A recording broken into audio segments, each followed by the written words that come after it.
In this video, I'm going to share with you another topic. It is interactive mode. What is interactive mode in Python execution mode?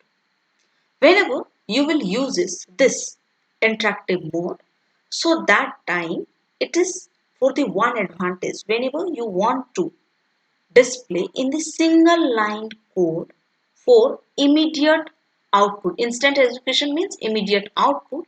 So that times you can use it in the interactive mode and it is very easiest to use it. Simply you have to write the code here. And how to identify that which one is interactive mode and which one is script mode, because Python execution has two types, interactive and script mode. So whenever this prompt command is given, triple greater than, it is called prompt command. So then you understand that it is the interactive mode.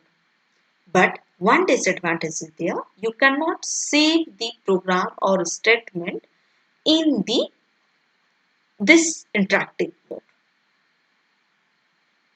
So whenever you want to print, yeah, you want to the output for the any statement or program, so that time again and again you want to write it in the same program, then you will get it the output.